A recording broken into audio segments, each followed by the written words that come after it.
नमस्कार मित्रों, राधे राधे। आप सभी मित्रों का स्वागत है।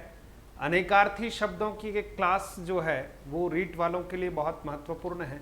उस कक्षा को आज हम संक्षिप्त में थोड़ा यहाँ समझने का प्रयास करते हैं। सभी मित्र जो हैं वो इस कक्षा का आनंद लें। मित्रों, अनेकार्थी शब्द क्या है इसको ज़रा हम समझाएंगे।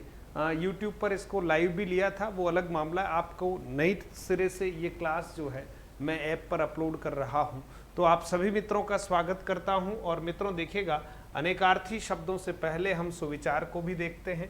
दोस्तों, हर दिन आपके जीवन में बदलाव लाने का बेहतरीन अवसर होता है और इस अवसर का हमें उपयोग कर लेना चाहिए।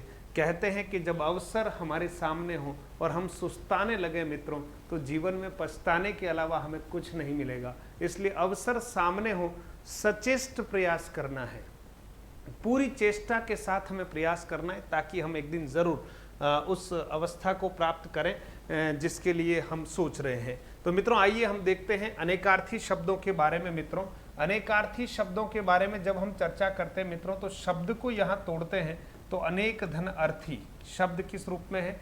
अनेक धन अर्थी, यानी एक से अधिक अर्थ वाला अगर कोई शब्द है, एक से अधिक अर्थ वाला अगर कोई शब्द है मित्रों, तो उसको क्या कहलाएगा? अनेकार्थी शब्द कहलाएगा। इसके विलोम शब्द की अगर बात करते हैं मित्रों, तो वो एकार्थी शब्द है।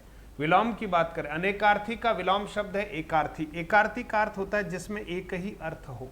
जिसमें क्या हो? एक ही अर्थ हो। जैसे गाय शब्द है, तब गाय शब्द में एक ही अर्थ है, क्या? दूध देने वाला पशु।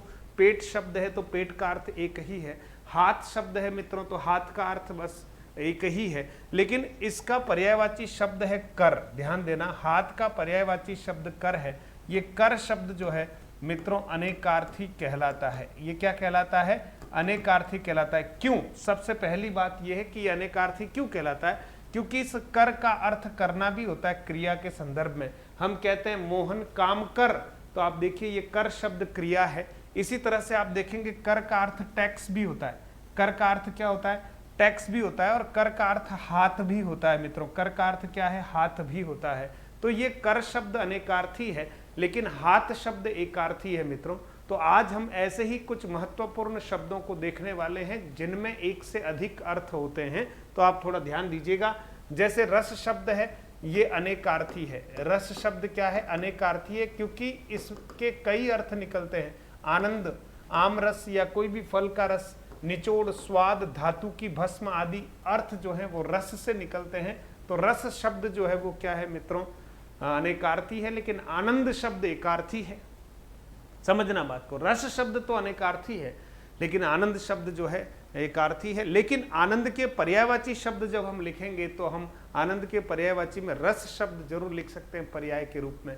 तो पर्यायवाची शब्दों को समानार्थी कहते हैं। विलोम अर्थ रखने वाले शब्दों को विपरीतार्थी कहते हैं। एक ही अर्थ रखने वालों को क्या कहते हैं? एकार्थी कहते हैं। और एक से अधिक अर्थ रखने वालों को अनेकार्थी कहते हैं। बहुत सारे मित्र समझते हैं कि अनेकार्थी और एक समानार्थी में अंतर क्या है। मित्रों, समानार्थी और अनेकार्थी में अंतर है।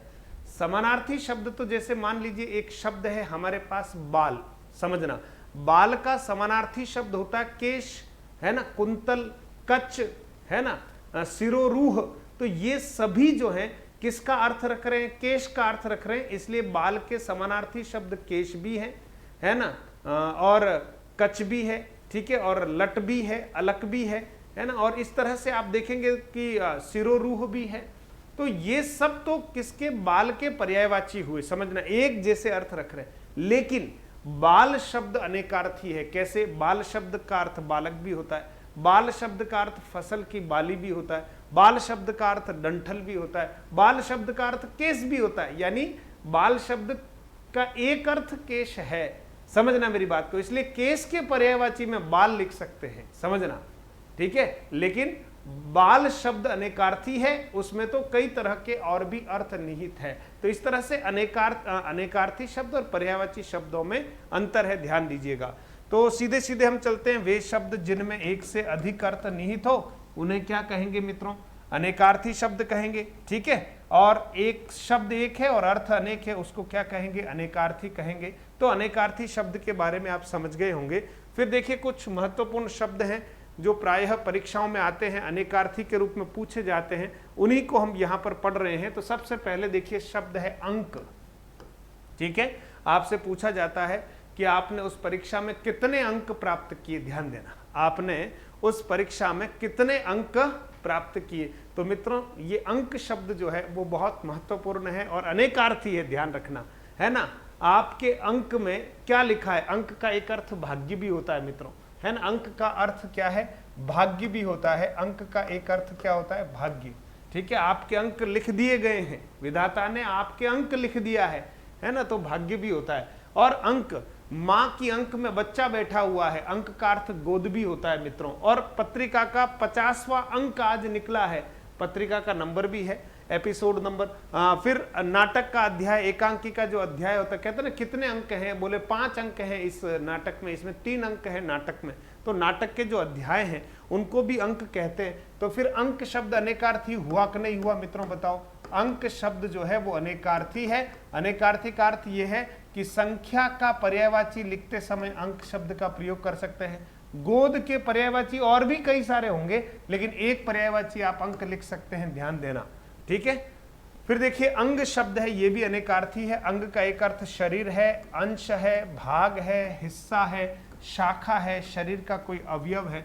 ये सब अर्थ जो है वो अंग से निकलते हैं, तो इस बात का आपको ख्याल रखना है मित्रों। फिर देखिए अंत शब्द है, तो अंत का एक अर्थ सिरा है, अंत का एक अर्थ समाप्ति है, अंत का एक अर्थ मृत्यु है और अंत का एक अर्थ भेद या रहस्य है। इस बात को समझें आप। अंतर शब्द अनेकार्थी है। अंतर शब्द जो है वो क्या है? अनेकार्थी है। एक अर्थ हुआ भिन्नता, एक अर्थ हुआ दूरी, एक अर्थ हुआ फर्क, एक अर्थ हुआ मध्यवर्ती। तो आप ध्यान दीजिएगा, अनेकार्थी शब्द जो है वो बहुत महत्वपूर्ण है। अंतर शब्द भिन्नता, दूरी, फर्क, मध्यवर्ती समय, बीच का जो समय है उसको भी अंतर बोलते हैं। तो मित्रों ध्यान दीजिए। फिर शब्द है बाल। देखिए हमने चर्चा कर ली थी, बाल का एक अर्थ बालक होता है, एक अर्थ केश होता है, फसल की बाल या बाली होता है, और डंठल होता है मित्रों, उसको भी बाल बोलते हैं। फिर दल शब्द है मित्रों।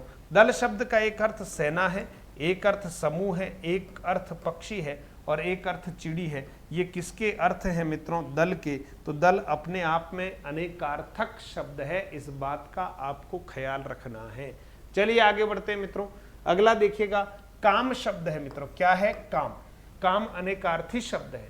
देखिए कुछ चुनिंदा उदाहरण मैं आपके सामने लाया हूं, बाकी शब्द बहुत सारे हैं, है ना, लेकिन चुनिंदा शब्दों को आपके सामने रख पा रहा हूं। वासना, कार्य, धंधा, पेशा, ये सब जो काम के अनेकार्थक हैं।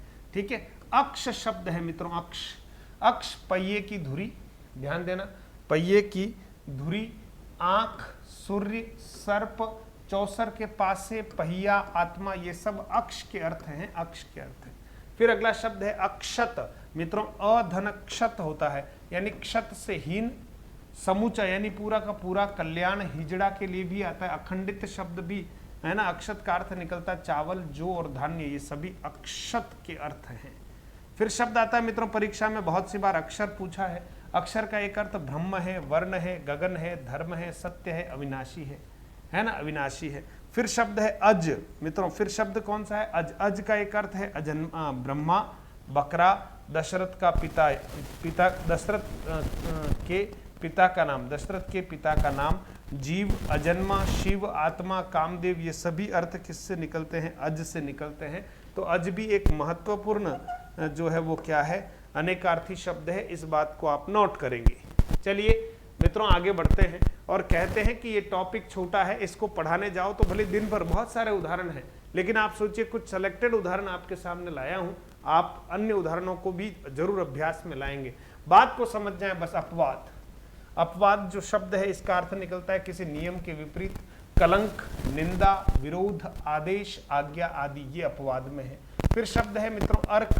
अर्क का एक अर्थ सूर्य होता है, सत्व होता है, तांबा होता है, बिजली की चमक होती है, स्फटिक होता है, क्वाथ यानी काड़ा होता है और रविवार, ये सब अर्क के अर्थ हैं। फिर देखिए अली शब्द है, बहुत महत्वपूर्ण है और ये भी कई बार परीक्षाओं में आया हुआ है। देखिएगा सखी, भ्रमर, कोयल, है ना, बिच्छू, मदिरा, कौवा, कौवा सहेली हो गया, पंक्ति, बांध और सेतु, ये सब किसके अर्थ है, अली के अर्थ है मित्रों अही शब्द अनेकार्थी है। अही शब्द क्या है? अनेकार्थी है। तो अही का एक अर्थ निकलता है दुष्ट, दूसरा सूर्य, सांप, राहु, पृथ्वी, जल, बादल आदि।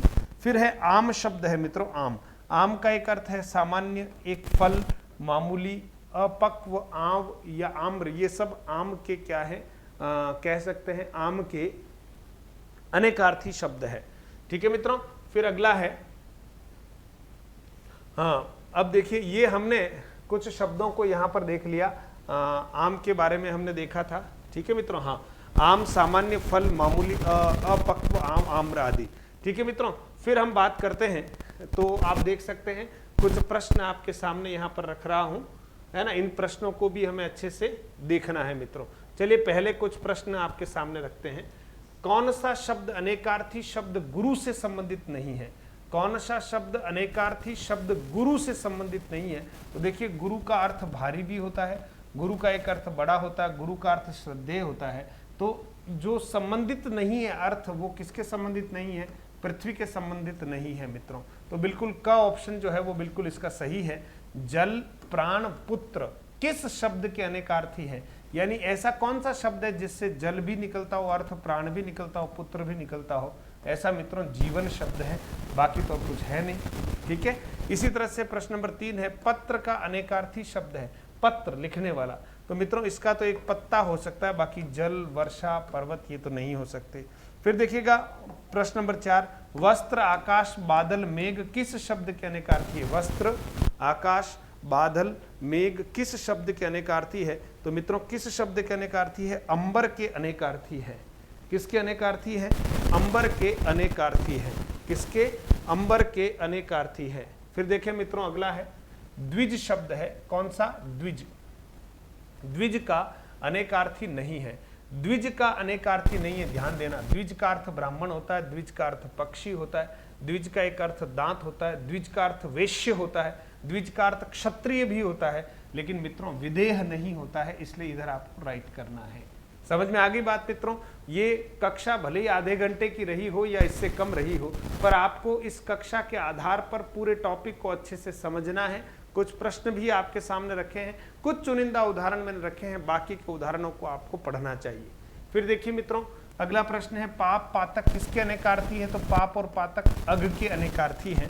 भौरा, सखी, कोयल किस शब्द के अनेकार्थी है? मित्रों ये अली के अनेकार्थी हैं, अली के।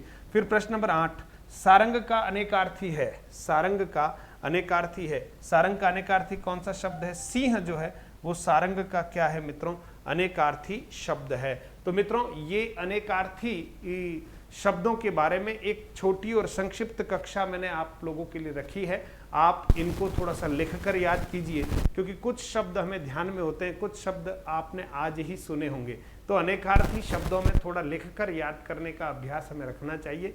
कुछ चुनिंदा शब्दों को मैंने आपके सामने रखा है, आप और ऐसे ही शब्दों का अभ्यास करें और परीक्षा में आने वाले प्रश्न को आप ठीक कर पाएं, ऐसी मेरी कामना है, मंगल कामनाएं हैं। मित्रों बहुत बहुत धन्यवाद। अनेकार्थी शब्द जो है वो आज पूरे हुए। आप अभ्यास कीजिएगा, मन लगाकर पढ़िएगा, प्रसन्न रहने का आपका अभ्यास होना चाहिए। देखिए अच्छा होगा, आने वाला समय आपके लिए बहुत अच्छा होगा। बस आज को आप जरा इन्वेस्ट कीजिए, धैर्य के साथ खपाइए। बहुत बहुत धन्यवाद।